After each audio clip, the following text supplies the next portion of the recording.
The chemical properties of soil describe the various chemicals that are present in a soil and their availability to their plants.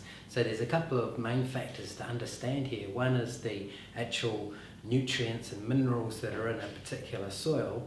The second is the cation exchange capacity of the soil, which is the ability of that soil to hold on to those minerals in particular due to the charge associated with that soil.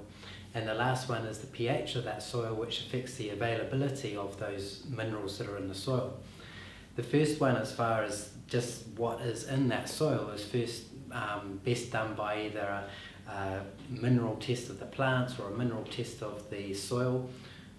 One, which is the soil, will give you an indication as to what is actually present in that soil. The other, which is the mineral test and nutrient test of the plant, will tell you what the plant is absorbing and incorporating into itself. So the two tests are quite useful to give you an indication as to what the storage of minerals and nutrients are in the soil and the ability of those minerals and nutrients to be absorbed by the plants. There's a couple of, as far as understanding the importance of the different minerals and nutrients and what they do to the plant, the main macro ones are the ones that are most important for building the cellular tissues and driving the growth of the plant and the production of fruit and flowers for the reproduction of the plant. So the main three are nitrogen, phosphorus, potassium that you normally see reference to with the symbols NPK. So your general artificial NPK based fertilizer targets the main macronutrients or the nutrients that are needed in the greatest amount for the growth and health of the plant. There's three other macronutrients too that are needed in large amounts for the development of tissues and the reproduction and growth of plants, which are magnesium, calcium and sulfur. So if any of those nutrients are lacking in the soil, they're the ones that are going to limit the growth and productivity of the plant the quickest, because they're needed in the biggest amount by the plant.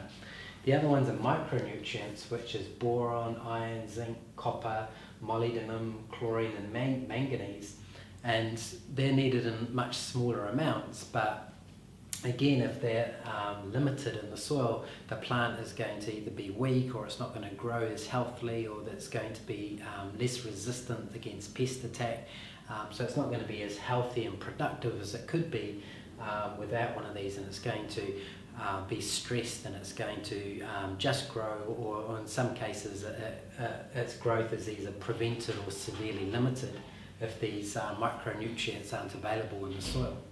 So if your soil test indicates that they aren't in the soil, generally the first step is to bring them into the soil by some sort of fertilizer that's targeted towards the nutrients that are lacking in the soil. But there's other layers of complexity too.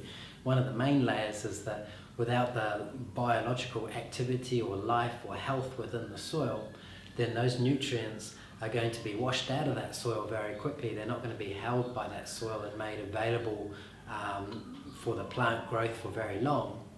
And also, if those living systems and food chains are healthy and productive within the soil, they tend to make those nutrients available within themselves, because the fungi and the bacteria can actually mine those nutrients out of the subsoil and even bedrock and make them available to plants in exchange for sugars. And the other living things which are in that food chain, as they eat each other, will make those nutrients available in plant-soluble form within the soil that they can then absorb into them. So without that healthy, functioning soil ecosystem, a lot of these nutrients are poorly available within the soil, or are lost quickly in the soil if you do add them with a fertilizer. So it's important with the fertilizer you use to use one that is compatible to the health and productivity of the living systems in that soil. Because if you have a chemical-based fertilizer that is poisonous to the soil organisms, it will destroy those food webs and diminish the productivity of those soil ecosystems. So whatever nutrients you add to the soil will be very quickly lost from the system. Particularly with the chemical fertilizers being water soluble, they just wash out very quickly. So that's the first aspect, is just understanding the what is in the soil as far as the nutrients and the minerals that are in the soil, and how it's important to top up that soil with a fertilizer targeted to the particular nutrients that are lacking, but to use a fertilizer that is organic, it's biological, it works in with the soil organisms, it doesn't kill them, so it's not a synthetic chemical based fertilizer that will kill those soil organisms, because you want to look after them because they're your long-term source of those nutrients in your soil. The second thing to consider is the cation exchange capacity of the soil, because most of these nutrients are positively charged. So when they're present in the soil, they're as an ion state, so they've got a charge associated with them that's positively charged. So the cation exchange capacity of the soil is how much clay is in the soil, because clay has a slight negative charge associated with it, or how much biological, how much organic matter is in the soil, because that also has a negative charge. And those negative charges of the clay and the organic matter will hold on to the positive charges of a lot of these minerals, and hold those minerals in the soil instead of them just being washed out of the soil whenever there's water flowing through that soil. So if there's a good cation exchange capacity in the soil, that soil has a good ability to retain those nutrients in the soil. And you can work with that by either picking initially a soil that has a good clay content in it, or if it doesn't have a good clay content, and even if it does have a good clay content, adding more organic matter to the soil and building up the organic matter, which is most effectively done by growing a good cover of plants within that soil, keeping the soil protected and covered by mulches and living plant systems. And both of those systems will add the organic matter into the soil. The plants will do it through photosynthesis and pumping exudates into the soil.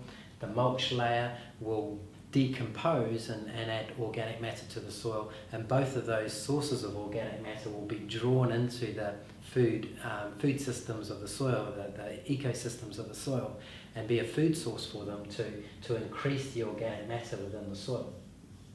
So the worst thing you can do is till an area of land and expose the soil, which will drive down the organic matter in the soil, which will oxidize and vaporize into the atmosphere, remove any mulches that would be breaking down into organic matter, and it will also radiate or solarize the soil organisms and drive them deeper into the soil, or kill them off completely.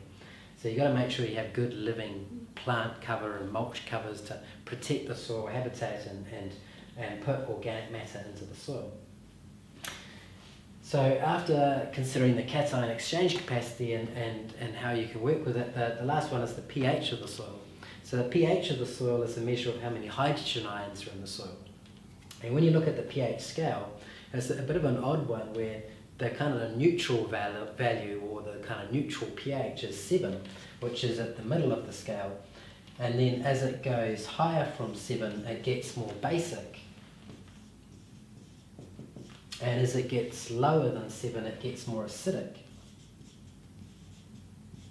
And what that means is that as it gets lower, you get more hydrogen ions. So a pH scale is actually called a negative log scale, which means the lower the number, the more of what it's measuring. And it's measuring hydrogen ions. So the lower the number below 7, the more hydrogen ions.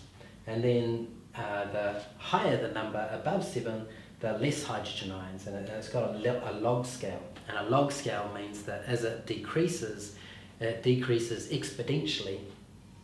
As it decreases, it increases in hydrogen ions exponentially, and as it increases, it decreases in hydrogen ions exponentially, which means it's not even, it drops down further and it increases further. So that's just a kind of a rough introduction to what a pH is. It's a scale to measure the hydrogen ions. And at pH 7, there's kind of a moderate number of hydrogen ions in the soil. It's a good balance, which means that it works well with the cellular chemistry of living systems. So most living systems like a neutral pH, and that works in balance with the cellular processes within them.